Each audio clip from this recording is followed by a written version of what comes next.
Ô Sabrina, dá uma olhadinha pra mim. Parece que caiu a conexão aqui.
Meus irmãos, que nosso Senhor Jesus Cristo nos envolva em sua paz. E que nós possamos, ao sair daqui, conservar em nós as bênçãos aqui recebidas e sermos mensageiros delas diante dos nossos familiares, né?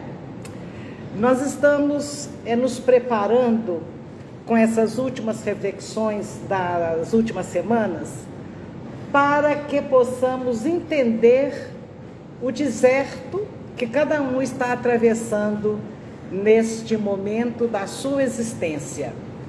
E para que possamos conhecer sobre deserto, a gente tem falado de alguns personagens bíblicos.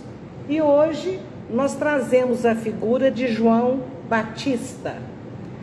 Mas para entendermos o que o deserto representou na vida de João, nós precisamos de conhecer quem era João. E é engraçado quando a gente prepara um tema deste, baseado em conhecimentos tão antigos, a gente pensa que todo mundo sabe de quem estamos falando. E há pouco tempo entra uma senhora aqui e me diz assim: nossa, lembrei de uma palestra sua. Eu visitei na ilha de Pátimos, a ilha onde viveu João, só que eu não sei se é o Batista ou o Evangelista. Aí eu fiquei pensando, como que nós desconhecemos a história de personagens que têm tanto a nos ensinar, não é? Então hoje, antes de falarmos do deserto de João, a gente vai também dizer quem era João o Batista. Segundo o Evangelho de Lucas, ele era filho de um sacerdote hebreu chamado Zacarias. Zacarias era casado com Isabel. Isabel era prima de Nossa Senhora. E o nascimento de João Batista também ocorreu de uma forma assim inusitada, porque ele também teve o seu nascimento anunciado pelo mesmo anjo Gabriel que anunciou a Nossa Senhora a chegada de Jesus, o nascimento de Jesus. Então Zacarias orava no altar pedindo a Deus que lhe desse uma descendência, porque para o povo judeu era uma tragédia, um sofrimento muito grande não ter uma prole, não ter filhos. E Zacarias implorava a Deus que lhe enviasse um filho. E o anjo aparece para Zacarias e ele assusta com a aparição do anjo, né? E o anjo diz a ele: não temas, a tua prece foi ouvida, tua esposa te dará um filho. E ele nem conseguia acreditar naquilo porque a Isabel era estéril e já tinha idade avançada para a reprodução. Então, o anjo falou: não, é verdade, a sua esposa vai ter um filho. Segundo a Bíblia, e como ele duvidou daquilo, ele fica mudo até o nascimento, até o filho chegar. Então, o anjo ainda diz: darás a ele o nome de João. E aí a gente vê a influência da cabala judaica, a importância que eles davam à natureza do nome que a pessoa recebia, né? E o anjo adianta a Zacarias qual a missão que João Batista teria. Ele disse assim: o seu filho se chamará João e caminhará diante de Deus com o espírito de Elias e o poder de Elias. Daqui a pouquinho a gente entende melhor isso aí. Então João aceita a missão da sua vida, que era anunciar a chegada de Jesus. E por esse motivo, então, ele recebe o nome de precursor. E ao aceitar essa missão de ser o precursor, foi uma tarefa muito dolorosa na vida dele, porque durante toda a vida dele, ele experimentou os martírios do deserto. Ele não foi uma pessoa que por um tempo passou por um deserto, não. Ele viveu toda a sua vida naquela vida difícil que era a vida no deserto. Então ele ficou no deserto algum tempo e de repente ele aparece para o povo judeu, e o povo judaico foi surpreendido, fortemente surpreendido, agitado nas suas bases, pela pregação daquele homem até então desconhecido de todo mundo. Então, mesmo o João Batista sendo descendente de um sacerdote do Templo de Jerusalém, ele não foi instruído nas escolas do templo, ele não tinha autorização dos rabis, ele não tinha licença dos principais sacerdotes para fazer pregação, e muito menos a enorme heresia que ele comete ao se dizer enviado de Deus, com uma mensagem para todo o povo de Israel. Isso tudo causava uma espécie naquela figura tão diferente. E João, então, além disso, ele não era um pregador que aparecia nas sinagogas, porque todo sábado um estranho podia falar na sinagoga. Lá ele não aparecia no pátio do templo para fazer as suas pregações, porque o pátio do templo era usado pelos chamados escribas, pelos doutores da lei. Mas João não, João ficou no deserto e por isso ele foi chamado a voz que clama no deserto. Então o povo de Jerusalém, tanto da cidade como da zona rural, começou a seguir João. E ele tinha centenas de seguidores. E ele não se vestia com uma roupa, com o manto de um sacerdote, né? Uma roupa macia, confortável e elegante. Ele pregava sempre rudemente vestido, com um couro de camelo curtido, que ele amarrava na cintura, com um cinto de couro também. Era uma roupa bem estranha, mas considerada significativa, porque os grandes profetas daquela época, inclusive Elias, também se vestia dessa forma, né? Com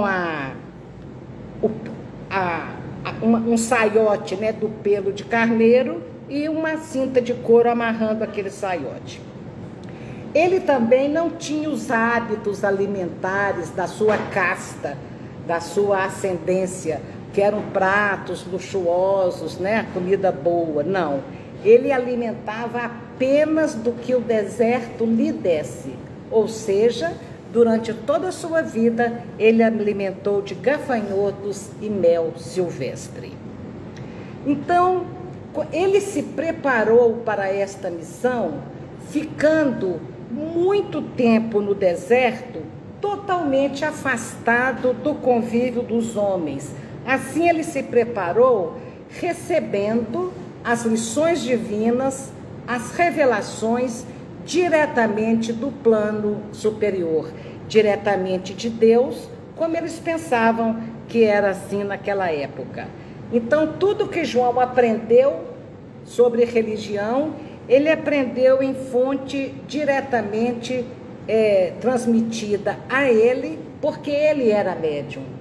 E assim também Moisés recebe os ensinamentos, a primeira revelação, também através de voz direta do plano superior, que, repito, eles pensavam ser Deus.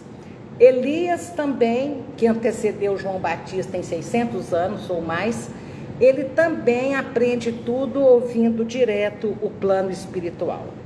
E João, então, começa a sua missão dizendo: preparai os caminhos, endireitai as veredas, porque o mestre vai chegar. Então, o tema principal da mensagem de João era: arrependei-vos dos vossos pecados, porque o reino dos céus já está batendo às nossas portas.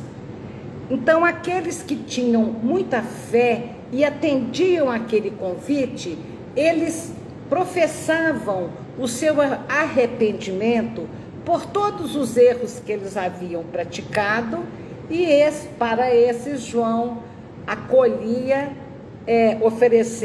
administrando a eles o batismo pela água, pela imersão na água.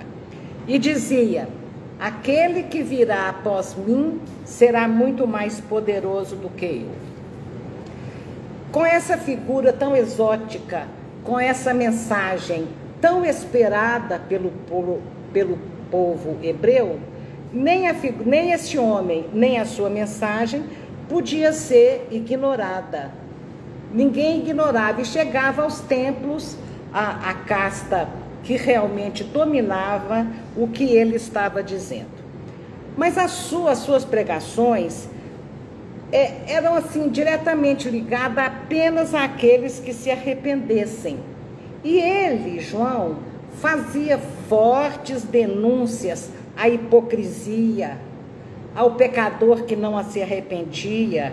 Então, quando os fariseus e os saduceus, casta dominante naquela época, o procuraram e vieram saber como é que era aquele batismo, e vieram dizer a João que ele estava desconhecendo grande parte da lei de Deus. E João fala: que lei? A lei que vocês não param de transgredir? A lei que não os levou ao arrependimento dos erros? A lei que vocês desonram todos os dias com as suas atitudes? Então ele era veemente na crítica, né? E diziam: vocês desonram a lei de Deus. E essa denúncia, ele chamava os fariseus, os saduceus, de raça, de geração de víboras. Imagina a contundência, né? E atacava sempre, ele dizia: olha, vocês dizem que são filhos de Abraão, mas a vida de vocês não produzem os frutos de arrependimento. Essa era a maior ofensa que poderia se dirigir àquela casta superior, dizer que eles não eram filhos de Abraão, porque eles pregavam como filhos de Abraão pessoas privilegiadas a quem o Messias, quando chegasse, se dirigiria. E eles diziam que apenas a eles e no meio deles poderia chegar um profeta para anunciar a vinda do Messias e também para ser o próprio Messias. Então, pelas crenças do judaísmo, era prometido a eles, saduceus e fariseus, que toda a posteridade de Abraão teria um lugar garantido no reino do Messias que chegaria. Então, e João pregava totalmente diferente. Ele dizia que o Messias viria para todos, desde o mais humilde, que poderia ser preferido pelo mestre, e a todos aqueles que principalmente se arrependessem dos seus pecados e abraçassem aquela causa. Então, o povo ficava assombrado, né, com tudo aquilo. E muitos, enxergando em si mesmos a própria indigência espiritual, a própria negligência diante da lei, pedia para João: como é que a gente faz para ser um dos eleitos, para estarmos juntos do Messias? E João então dava uma aula de religião muito interessante para todos nós até hoje. Primeiro, ele criticava o ritualismo excessivo dos judeus, dizendo que aquela cerimônia toda que os doutores da lei praticavam nos seus templos havia feito a espiritualidade de cada um se definhar.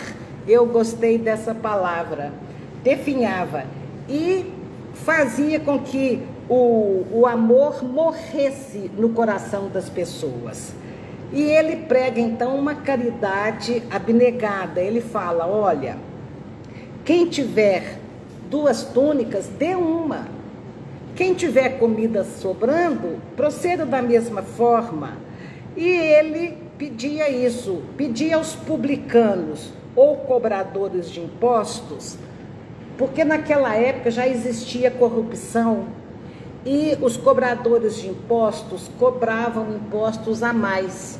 Então ele se dirigia aos publicanos e cobradores de impostos, pedindo mais justiça, mais ações, como eu diria, morais, mais ações justas, né? Porque o povo estava sofrendo muito com aquele abuso de poder.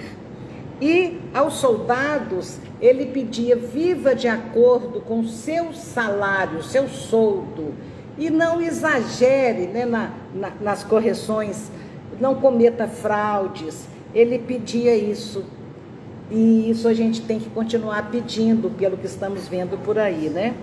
Então ele pregou sempre esses princípios fundamentais da religiosidade. É o princípio do Evangelho de Jesus, porque ele pregou algo que abrangia a nossa fé, que abrangia a crença vívida em um Deus, e que pregava que nós deveríamos reendireitar nossos caminhos, que nós deveríamos arrepender dos nossos erros. Se a nossa religião não fizer isso em nós, aumentar a nossa fé, fazer nascer em nossos corações uma legítima confiança em Deus, e nos fazer nos analisar e ver o que está errado e ir consertando aos poucos, a religião não está fazendo nenhuma diferença em nossas vidas, né?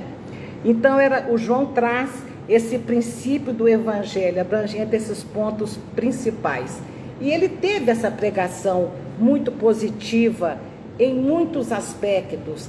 E ele fazia uma oposição ferrenha aos costumes dissolutos da época, porque eram muito dissolutos. E ele não funda uma religião, ele não funda uma seita, mas os seguidores dele queriam que ele fosse o líder de uma seita. E ele dizia: não sou, só estou avisando, só estou anunciando que um dia vai chegar alguém a quem vocês devem seguir, e alguém a quem eu não sou digno nem de amarrar, nem de tirar o pó das sandálias. Então os judeus viviam naquele estado de expectativa, aguardando o tão profetizado Messias, né? E as palavras desse profeta eram tão assertivas no que diz respeito a este princípio do Evangelho, que eles começaram a duvidar se João Batista seria ele o Messias. E ele negava veementemente. Humberto de Campos, no livro Boa Nova, nos fala que João Batista trouxe essa verdade, né? Ele era o símbolo da verdade que, colocada em prática, arrancaria as raízes do mal no mundo. E até hoje, a fala de João Batista precisa continuar atuando em nossos corações para arrancar o mal que ainda existe no mundo. E quando Humberto de Campos se refere ao encontro de Jesus com João Batista, ele diz que ali estava exatamente o encontro entre a verdade e o amor. Então, o Novo Testamento nos mostra essas experiências no deserto, e o que nós podemos aprender com essa figura tão incrível que foi João Batista. Nós podemos aprender a entrega total da vida dele para a missão que ele trouxe. Nós podemos aprender com ele o total desapego às coisas materiais, ao luxo, ao conforto. Nós podemos aprender para ele como combater o mal sem se sujar, sem se corromper, como ser um cidadão que olha, vê o que estava errado, toma até algumas posturas, mas o João jamais usou de violência para exercer a sua cidadania. Estamos precisando disso também, não é? Nem para invadir o Supremo, nem para matar quem invadiu. Então, não violência, apesar da truculência de João Batista, para criticar os poderosos, essa não violência há de ser um grande exemplo, que ele retira da sua triste e dolorosa vida no deserto. Ele criticava veementemente os poderosos e principalmente a figura mais poderosa, que era Herodes. Herodes, ele tinha um caso, ele traía o próprio irmão, tendo um romance com Herodíades, a esposa do irmão. E eu não sei como é que João Batista ficou sabendo disso, sem ser na época da internet.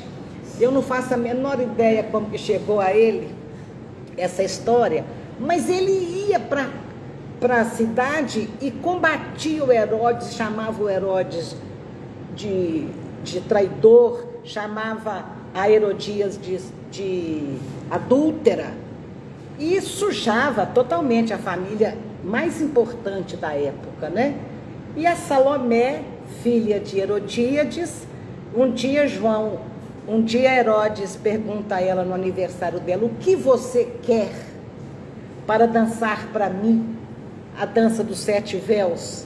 E ela diz: eu quero a cabeça de João Batista. E ela dança para Herodes, que devia ser também um pouquinho pedófilo, porque ela era uma adolescente. Ela dança para Herodes e pede o que a mãe dela mandou que ela pedisse: a cabeça de Herodes. Então é assim que o João Batista morre decapitado. O Novo Testamento tem algumas passagens que atestam de forma muito clara que João Batista era a reencarnação de Elias. Jesus, quando os discípulos perguntam, Jesus diz com todas as letras, e Mateus registrou no capítulo 11, Jesus diz: João Batista é o Elias que estava para vir. Por que Jesus diz era o Elias que estava para vir? Porque existia uma profecia no Velho Testamento, no livro do profeta Malaquias, por volta do século V antes de Cristo, quer dizer, 500 anos antes de Cristo. Elias já morto, Malaquias dizia que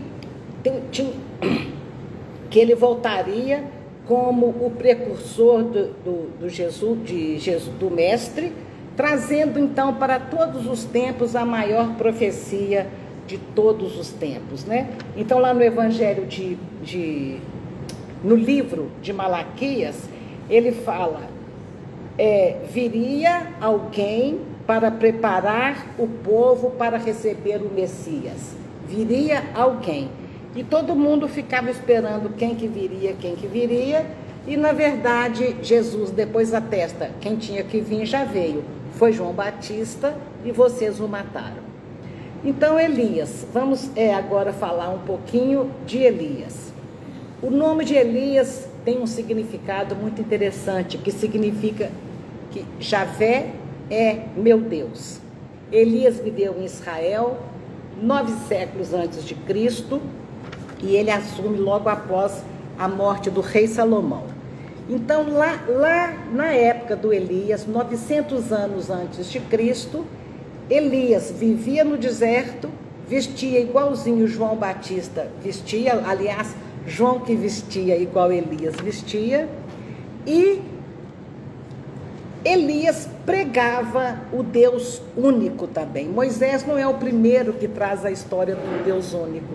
Elias já pregava que Javé seria o Deus de Israel. Só que existia um rei cuja esposa Jezabel era fanática, né? Ela cultuava ardentemente um outro Deus. Peço um pouquinho de atenção para essa história, não é complicada de entender, que a gente está trazendo aqui muitos nomes, né? Mas a esposa do rei cultuava ardentemente um Deus chamado Baal. Esse Deus era um Deus sanguinário, Era um Deus que exigia sacrifícios para ser agradado e atender ao povo, inclusive de vidas humanas.